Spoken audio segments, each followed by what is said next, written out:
Un lundi pas comme les autres, à l'Office de gestion du fret multimodal.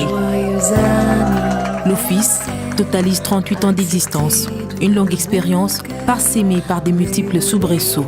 Mais l'entreprise ne s'est jamais fléchie et grâce à l'impulsion de son directeur général Patient Saïba Tamboué, elle se remet progressivement sur l'orbite de l'excellence.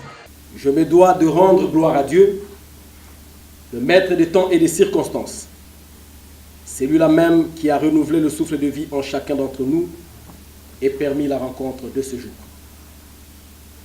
Ensuite, je saisis l'opportunité qui m'est offerte pour rendre un hommage révérentiel à son Excellence, Monsieur le Président de la République, chef de l'État, Joseph Kabila Kabange, ce visionnaire pour son leadership éclairé et pragmatique. Toutes les actions que nous avions promises d'engager ont été non seulement mises en œuvre, mais le niveau de réalisation est plus que satisfaisant. Je vous laisse une fois de plus la charge d'en attribuer une mention.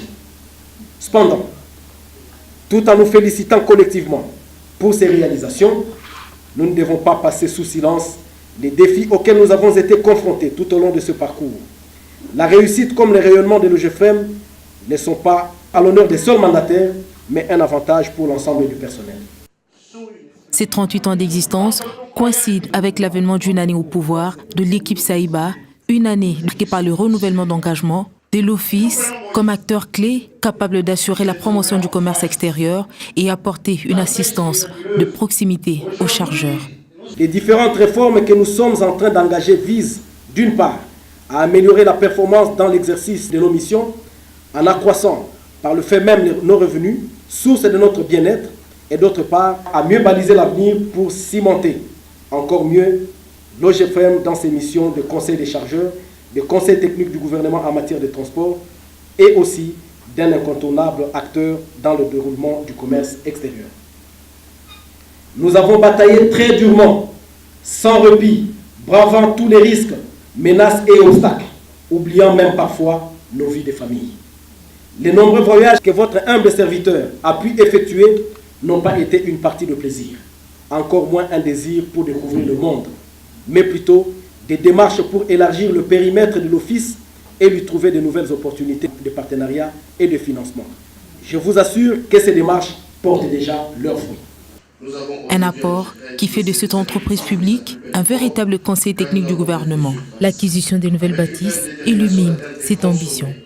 L'Office vient d'acquérir l'immeuble abritant la sous-direction de Béli et informe que nous avons déplacé les bureaux de la DPNK à Goma et de la DREPO à Bunia sur des emplacements stratégiques et dignes de l'image de notre office.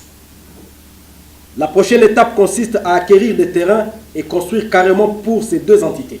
Dans la même veine, l'Office est en train d'implanter 2 nouveaux bureaux à Kolwezi et à Kalemi. Sur cette lancée, les agrégats sont au vert et dégagent une bonne santé de l'entreprise.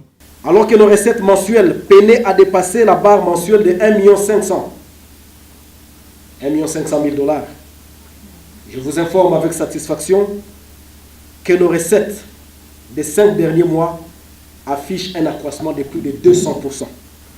Je vous informe avec joie que le gouvernement, par le biais du ministère des Affaires étrangères et intégration régionale, vient d'adresser un message par voie diplomatique à toutes les ambassades et missions diplomatiques de la République démocratique du Congo, partout dans le monde, de relayer la circulaire sur l'exigibilité de la ferry. Pour le gouvernement, à compter de cette date, aucune cargaison ne peut venir en République démocratique du Congo sans souscription préalable de la ferry.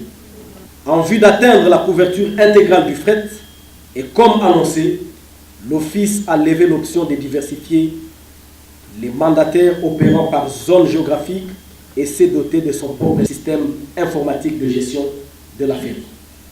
C'est depuis donc le 1er novembre que ce nouveau système est opérationnel, signe de la reconquête de notre souveraineté et même celle de notre pays dans ce domaine. Ces effets sont en vrai l'accomplissement des promesses faites. Toutes ces prouesses accomplies et celles attendues sont les fruits du génie créateur, d'une forte croyance, de l'esprit d'équipe et de la souplesse managériale sans égale de la présente équipe, de la présente direction générale, et cela mérite un profond respect et une profonde reconnaissance de notre part. Les réformes entreprises à travers des innovations apportées par l'actuel comité de gestion viennent porter haut l'étendard de cette entreprise publique et consolider le travail qui nourrit des grandes ambitions en perspective d'atteindre l'an 2020. Parmi les défis, la couverture intégrale du fret avec la souscription mensuelle d'au moins 10 000 ferries. Sans exagération et me fondant sur les actions et réalisations en cours, je peux me permettre de fixer quelques objectifs à atteindre d'ici 2020. 1. Une couverture intégrale du fret. 2. Des recettes mensuelles d'au moins 10 millions avant la fin de l'année 2019 et 15 millions de dollars à l'horizon 2020. 3. 4 nouvelles plateformes opérant, même de manière embryonnaire, aux principaux points de rupture des charges de notre pays, à savoir Kasumbalesa, Lufu, Kasindi et Dilo. 4. Des bureaux construits et fonctionnels pour les entités qui en sont dépourvues, notamment la DPNK et la DRIPO. 5. Au moins 2 notes stratégiques adressées au gouvernement chaque année. 6. Tenir au minimum 2 réunions du cadre permanent de concertation avec tous les intervenants du secteur du commerce extérieur, non seulement à Kinshasa, mais dans toutes les entités décentralisées. Cette cérémonie solennelle a été précédée par une exhortation aux agents et cadres à la conscience professionnelle et dans la défense de l'image de marque et de l'office. Une réjouissance qui a donné à la fête une couleur, qui a bien porté le thème choisi pour ses 38 ans. Avec la détermination, nous atteindrons de nouveaux sommets.